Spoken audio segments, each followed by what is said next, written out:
wakati tulipookoka ni mwendelezo wa kuweza kutubu.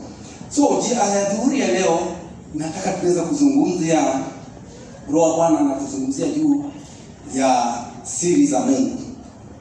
Siri za Mungu.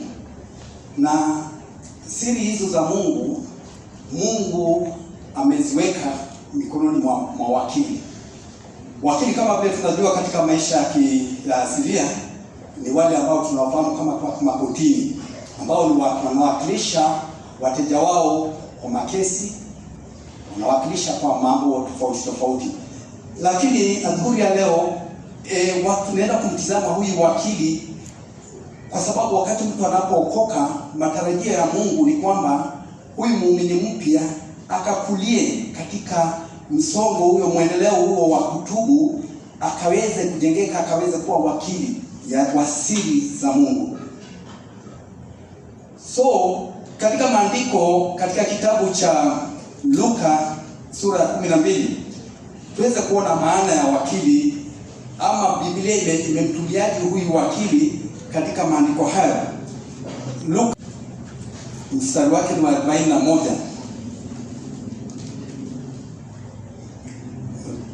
Tunaona neno wakili, Yesu Kristo analitumia nani aliye wakili mwaminifu, mwenye busara, ambaye bwana wake atamweka juu ya utumishi wake wote, awape watu pojo kwa wakati wake. Kwa hivyo katika ili andiko tunaona kwamba wakili ni mwangalizi, ni mtu ametwikwa wajibu wa kuangalia, mwangalizi wa mtu fulani. Ataweza kuwa asistiwa, ni mwangalizi, wakili. So tunataka tuone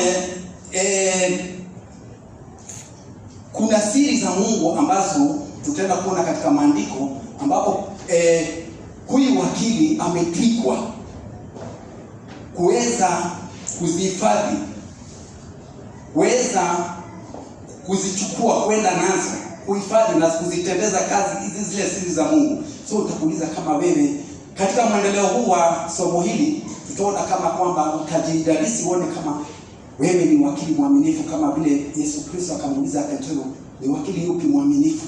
Utaweza kuwa wakili mwaminifu. Nenda na mimi katika kitabu cha Wakorintho wa kwanza sura ya 4. Wakorintho wa kwanza sura ya 4. Paulo anatuzungumzia, anasema, mtu na hesabu hivi ya kuwa tu watumishi wa Kristo na mawakili wa siri za Mungu. Na mawakili, wokovu si wokovu ni halisia. Salvation is real, ni halisia. Na Mungu anatarajia kutoka kwetu kutufanyisha huo wokovu wetu wa kuogopa na kutetemeka. Wokovu ni halisia. Paulo anasema mtu na atuhesabu hivi kuwa tu watumishi wa Kristo na mawakili wa siri za Mungu. Hapo tena inatarajiwa katika mawakili ndio mtu aonekane kuwa mwaminifu. Huyu wakili awe mwaminifu kwa matakatifu ya Mungu, kwa wosia wa Mungu, kwa amri za Mungu, kwa mapenzi ya Mungu. Aweze kuwa mwaminifu kutimiza yale mapenzi ya Mungu. Kabla tujaenda mwendeleo huo kujua siri hizi za Mungu, kwa sababu siri za Mungu ni mbili, tukaona ya kwanza, huyu wakili mwaminifu atatimizaje mapenzi ya Mungu? Wacha amri zake mnazifahamu, lakini mapenzi ya Mungu. Nenda nami katika Wakorintho wa kwanza, Timotheo wa kwanza.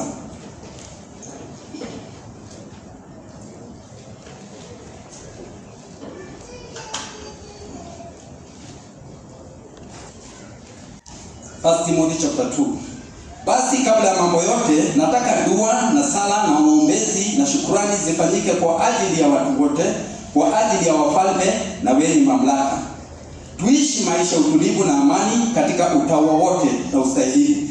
Hili ni nzuri lalo la kubalika mbele zake Mwenyezi, mbele za Mungu Mwokozi wetu, ambaye hutaka.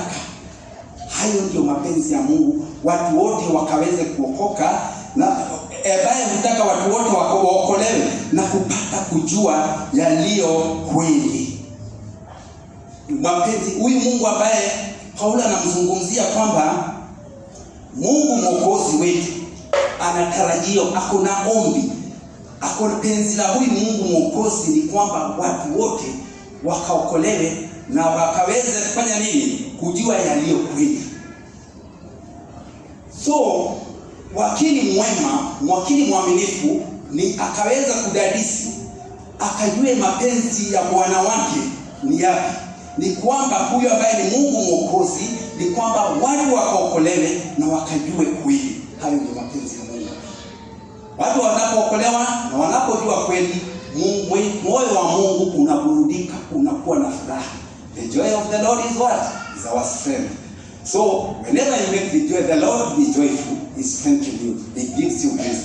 So hilo ni kwa by the way tukajue kwamba mapenzi ya Mungu yakumenakiliwa.